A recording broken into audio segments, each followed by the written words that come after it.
Good afternoon, badass artists. I'm Mia Luyando. Today we are going to hang out with this cute little porcelain doll in our newest book, Toys in the Attic. It is a doll book. It is all about creepy dolls that you would find left behind in places like, well, the attic, on a shelf, in an old abandoned toy chest in the basement, in creepy, cobwebby, dusty, dirty places. All the places that you might just run into something that might look a little supernatural or kind of creepy, or the whole thing. But we definitely have some cute little dolls to color in this book.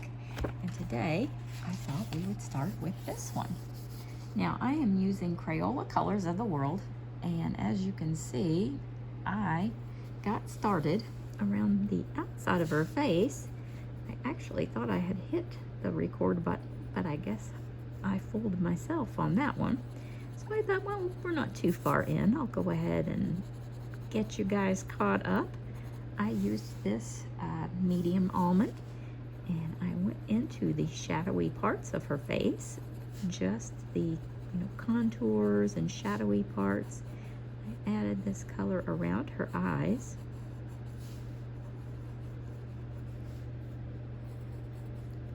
Now what we're going to focus on is a very light skin tone, and because we are focused on the doll aspects of this, I don't know, you guys out there, let me know if any of you have ever worked with ceramics or making porcelain dolls or anything like that. The process is really neat. I did it, but it's been years ago. There's a certain look to the skin on a porcelain doll. It has kind of a porous appearance. There's sort of,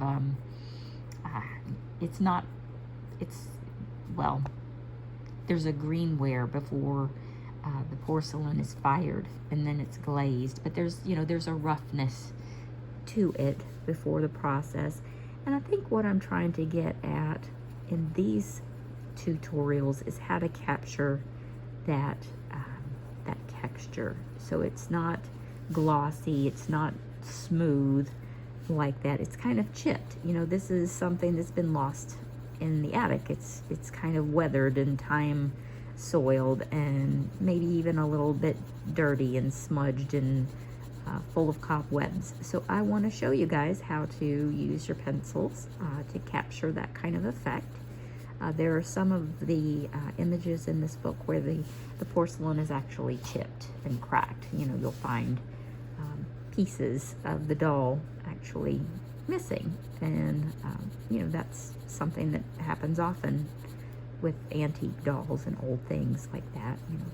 They're chipped and cracked and damaged, and so obviously when you're trying to make it look realistic, you want to know how to go about that to get the most authentic look. So that's what we're going to be working on in this book, how to capture toys and different kinds of dolls and make them look real. And I hope that you will join me.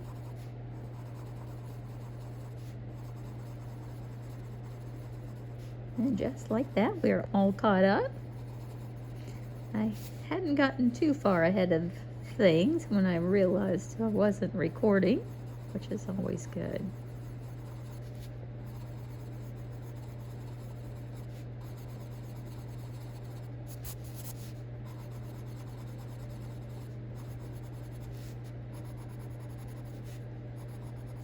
Now, with these sorts of pictures, sometimes people will do more burnishing when they're working on dolls, because you have that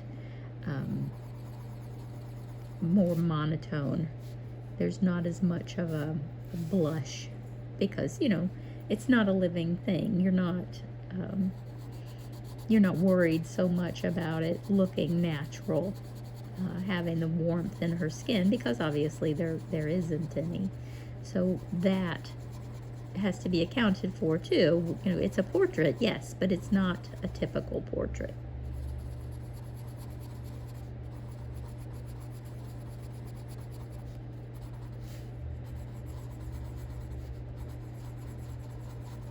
And this color, even though it's a bit darker,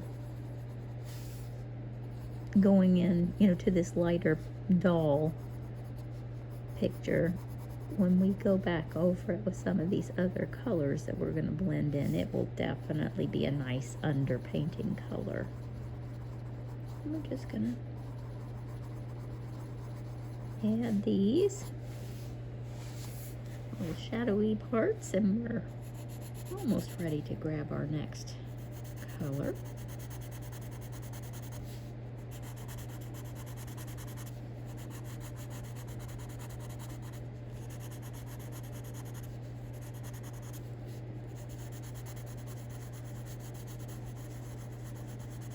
And these are definitely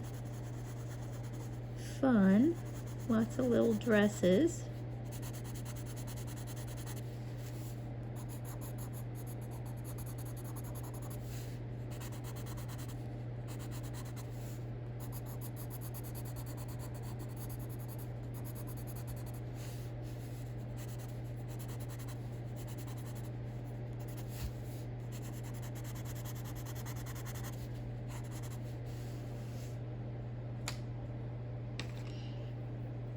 Okay, the next color I'm going to grab is very light golden.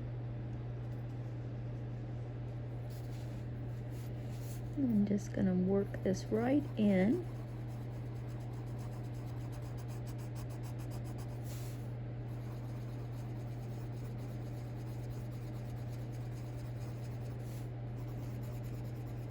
Over the other color.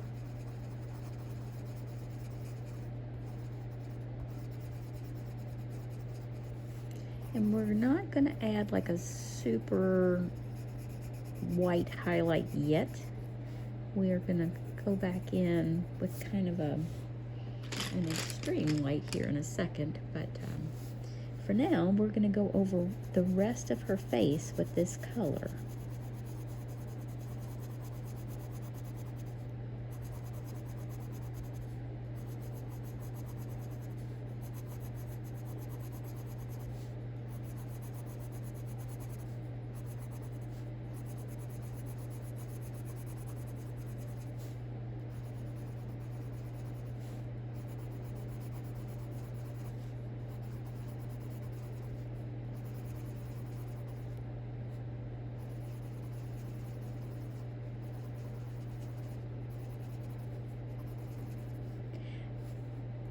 And you'll notice I'm not in my new setup today. I wanted to get extra close up for this porcelain skin tutorial, so I came back over to the old way just for today. See, I liked it better. I do miss having both hands free, that's for sure. But I might go back and forth for a little bit, depending on the project.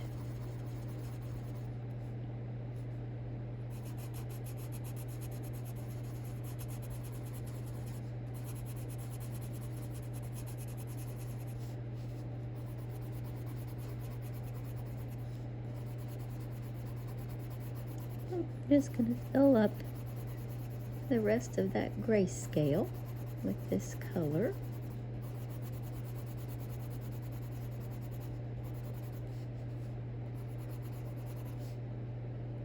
Nice and fair.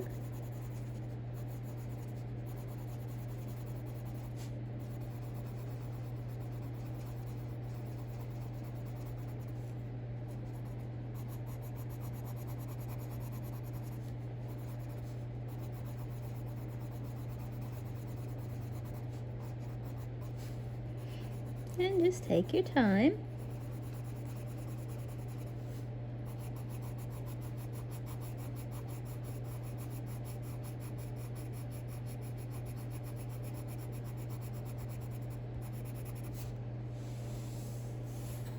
That kind of came together very easily. And we're just going to do the same thing down here. I'm just going to put a full layer of this color over the little chest area here.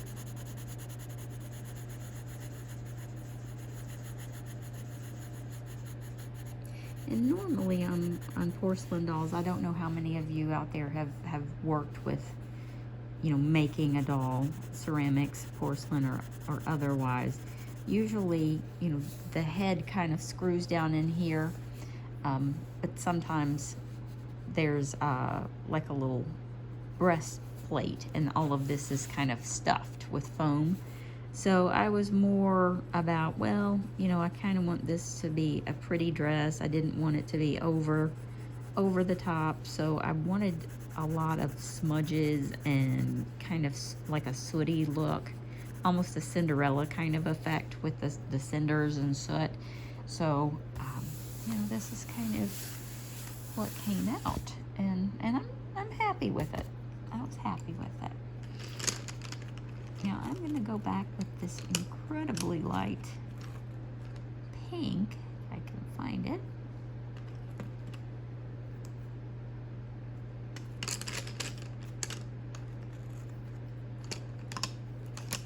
And that is the trick. Here we go. It is very light rose, and it is an incredibly light shade of pink. And I'm just gonna go right over top again.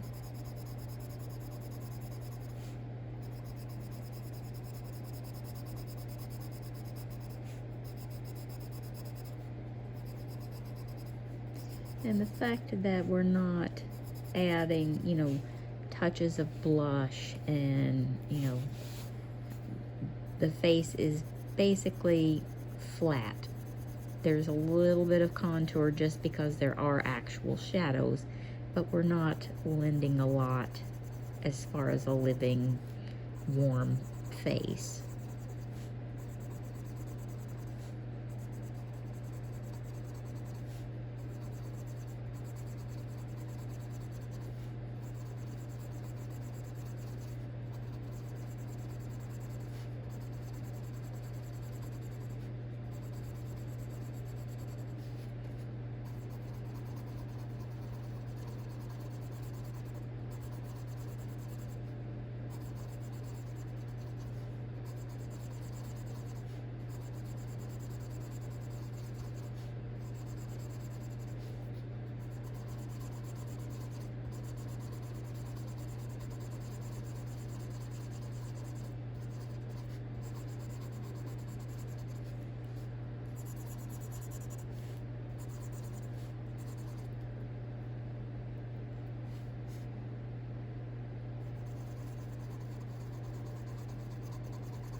You can see how it just sort of softens that porcelain effect.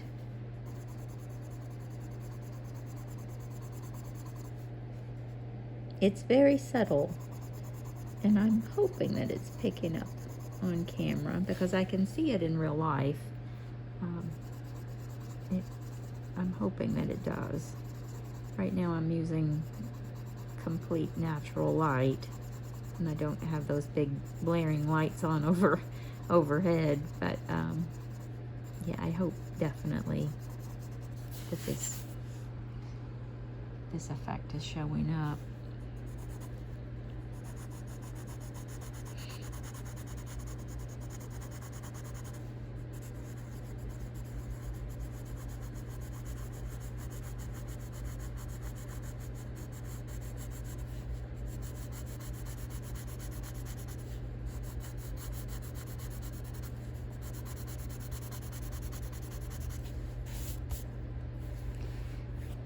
Great, I'm happy with that. Said with authority, right? Yes, I am happy with that. Now I'm gonna go again to this deep rose. This is still Colors of the World. And I'm gonna color in her little lips, and I'm gonna make them darker than I normally would. Just because normally porcelain dolls have those little painted lips.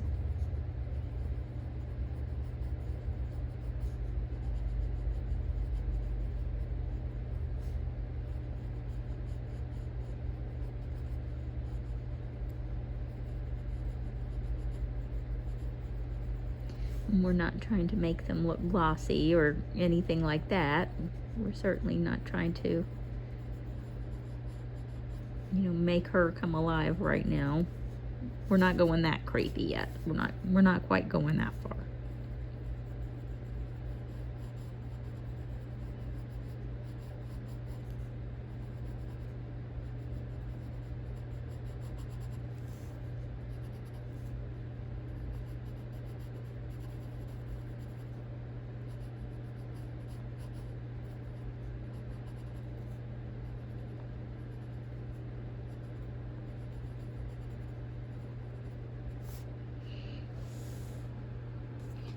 Okay, I'm gonna kind of smooth that in a little with this medium deep rose. I'm just gonna kind of go over this a little bit and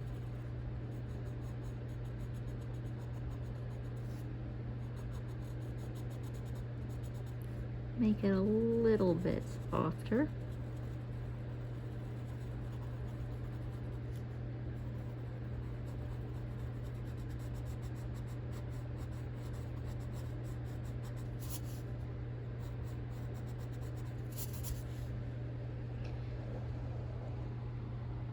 Very good.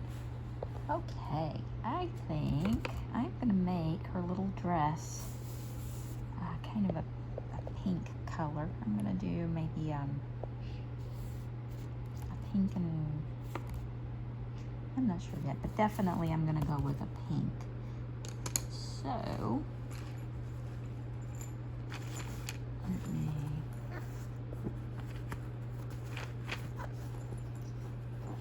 grab some Artezas. I have the Arteza macaron set here.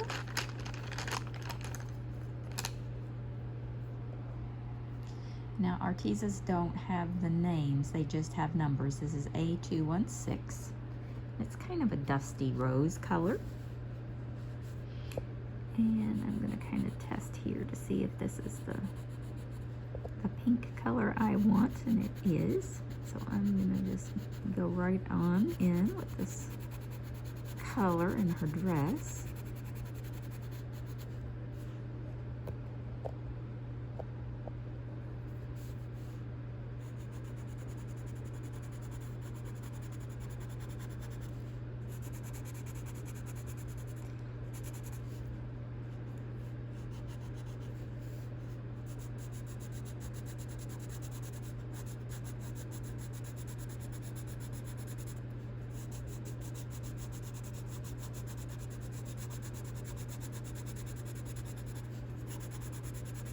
And I am giving the entire bodice a layer of this color.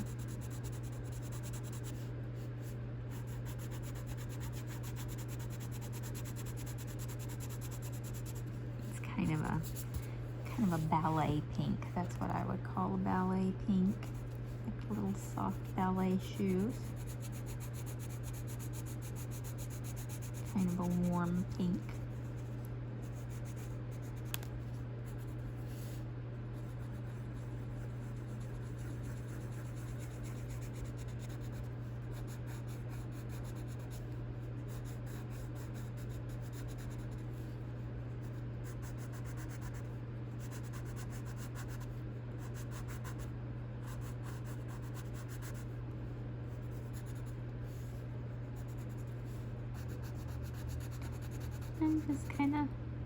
I'm not really paying a lot of attention to shadows or, you know, contours or all, you know, the fabric or anything yet. I just want this color to be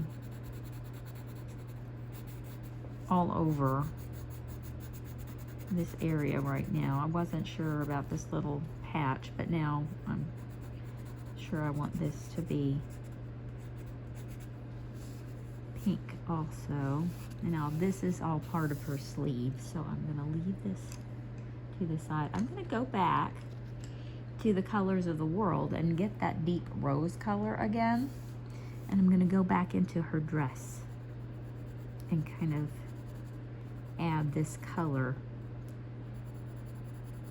to the creases and the shadows. the folds of the fabric.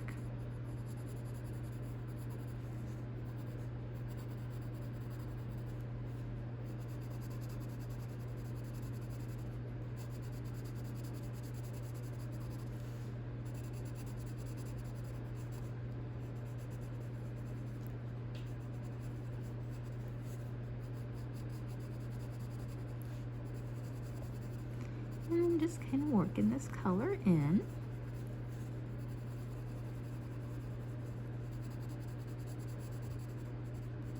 And you don't have to be real aggressive with it. Colors of the World, you have to give them a little bit more pressure, you know, to get a color yield, but you don't have to, you know, really dig in or anything. You don't have to press super hard. Maybe a little bit harder than Arteza, but you'll definitely have that feel for them.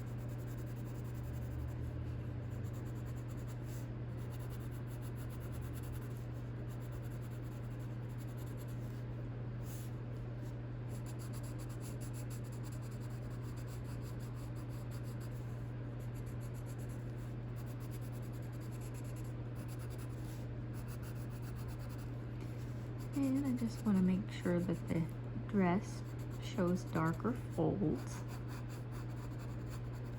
Almost like a velvet.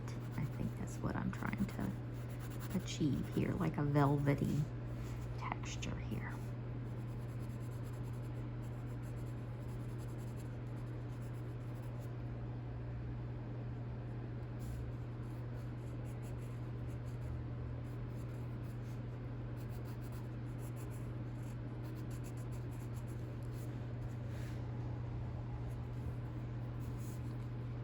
And she's obviously, you know, worn, so we don't want it to look full and lush. We want it to look kind of worn and dirty and, you know, like it's had better days.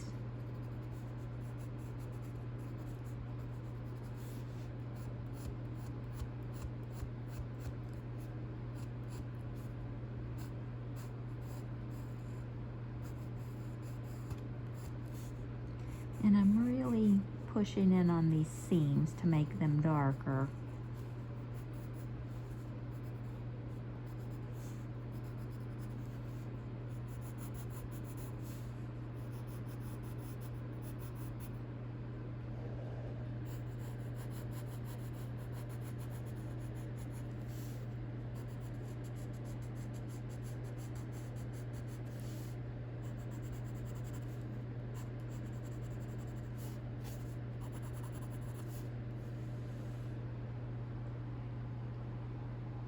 Okay, and are we gonna make her dress the same, or are we just gonna make the ribbon? Let's just make the ribbon.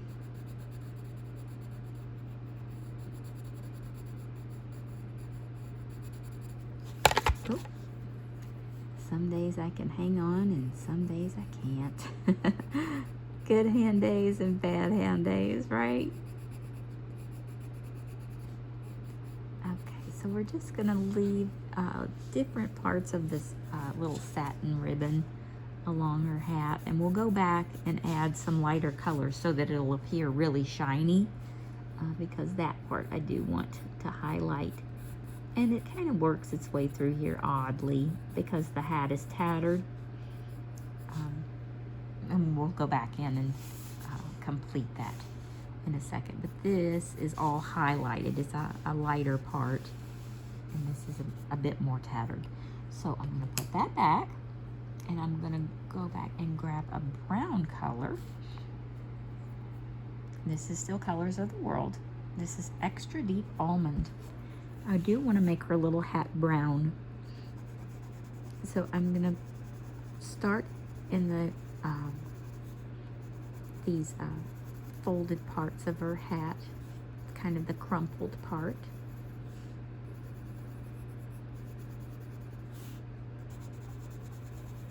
And I'm just going to deepen that up.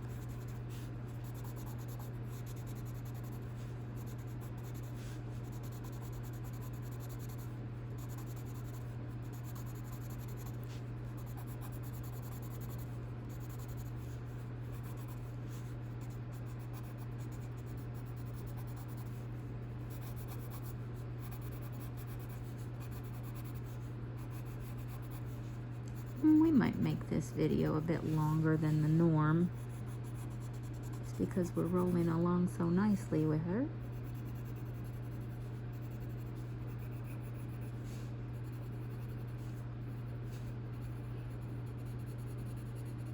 And I'm not gonna make her hair brown.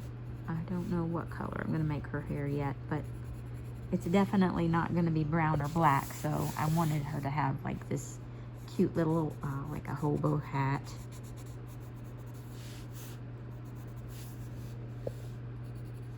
That was the idea.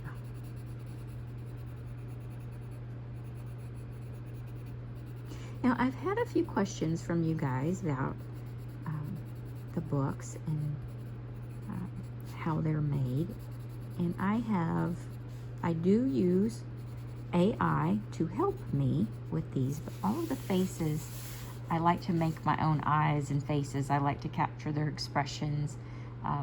So a lot of times I will start with a sketch, or I've been drawing Land of Lord out for 30 years, so I have lots of little sketches, and we can do a flip through of all the old sketchbooks and stuff one day. That's perfectly cool. We can do that. But a lot of times I will run it through the programs, and it'll yield a few really cool little drawings for me, and I will finish them. I will have it start, and then I will finish, and I always do their faces, their little eyes, and kind of known for the way I do eyes. And I want their hair and their, mostly their eyes and their faces. I want their expressions to be a certain way.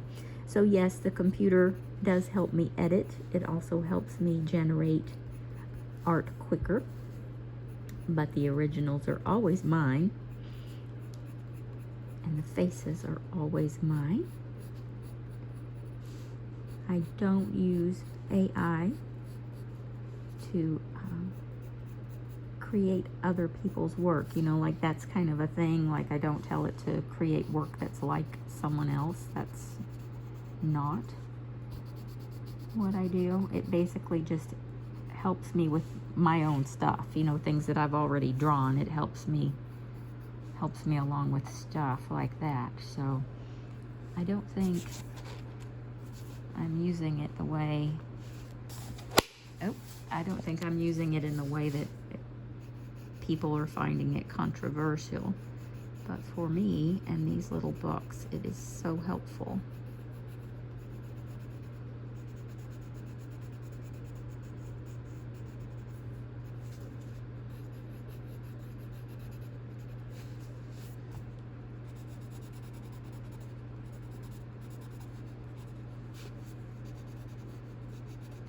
But I use a program called Painter Essentials 8, and there are different AI programs, but the one I use the most is called PhotoLeap, and another one called Wombo, and I use Adobe Photoshop, and I've been using Adobe Photoshop since it became a company. I started in 1990 using it before it was even called Photoshop. It was just called Adobe. So I've been working with this stuff for a long time.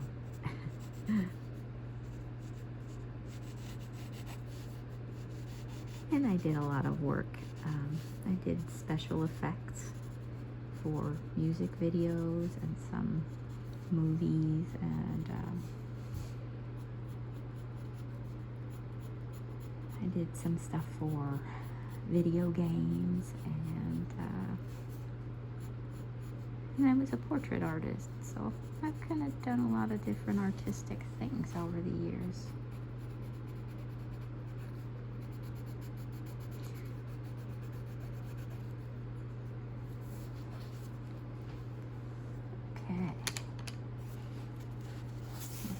Get this clipped again.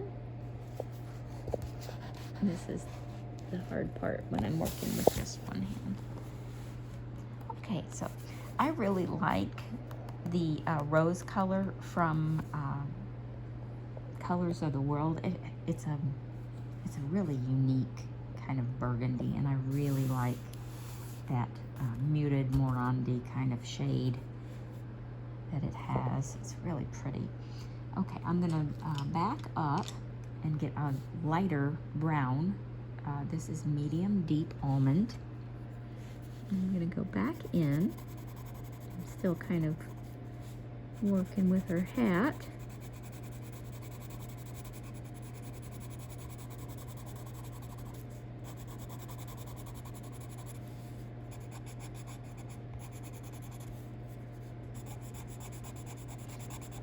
Now I just got a new set of Crayolas. I ordered them from Amazon, but literally I have looked for these. Let me grab them. Sorry guys, we're gonna take a quick break. I looked for these from Chicago to Miami this summer. Literally, I went into every Walmart, Myers, Target, everywhere I could think of that sold Crayola products, and nobody had these. Nobody had them. And Amazon was advertising them, but it was like 12, 13 bucks, and I'm like, no, I'm not gonna do that. And let me show you. Let me show you why I was crazy to get these. This is my one of my little Swatch books, and I got this off of Amazon too. I will link that. But this is the Crayola Swirl Swatch. Aren't they pretty?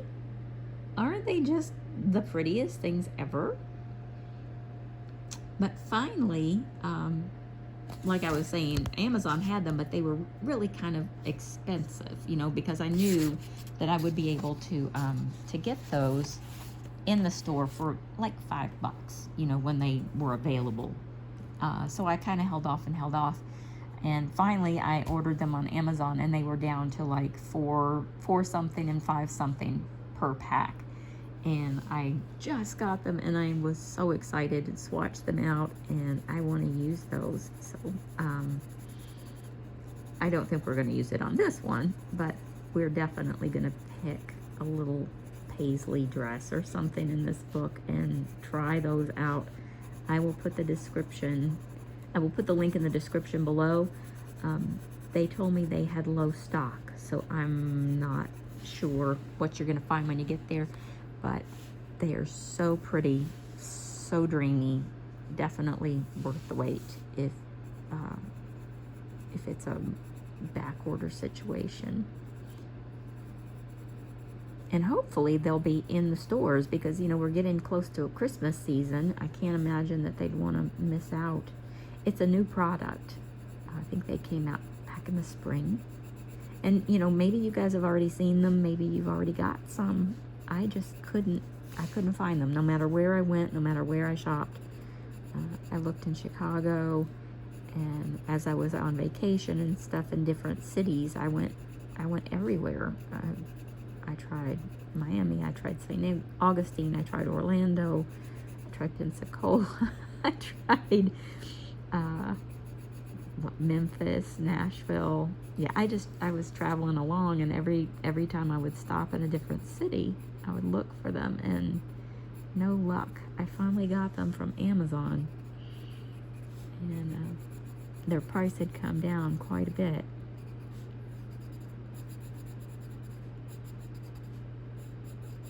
But I digressed. I was so happy about that and so excited. Thought I'd share. Now, I'm not 100% if I'm happy with the color of this hat yet. I am with the layers that we've put down so far, but I might want to go back with kind of a burnt umber color and really kind of get this a little more tattered looking.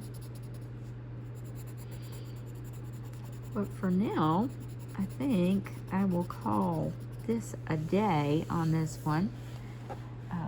We're in a pretty good spot to halt. We'll come back, we'll finish her little hat and her dress. We'll start on her hair, and I think we're gonna do a neo color background again. Those are so much fun and they're so quick. You know, we can cover a lot of ground pretty quickly with the neo colors. So I think we'll definitely stick with those. If any of you all decided to try the alternative watercolor crayon, the Mangayo, I don't know how to pronounce it, sorry. If any of you all tried those out, let me know if you had any success with that brand. I've got some on order, they're just not here yet. So yeah, we will explore those together as well when they arrive. Okay, everybody, if you found this video helpful, I do hope you'll give me a thumbs up. If you haven't already subscribed to the channel, please do so. I try to upload 3 videos a week, and this week I think this is number 3. I will also upload another video this weekend. We are going to finish our little pumpkin head fairy from Samhain Station. We're going to finish her up. I will get that posted for you this weekend. We will finish this cutie on Monday. Okay, everybody, I'll see you next time.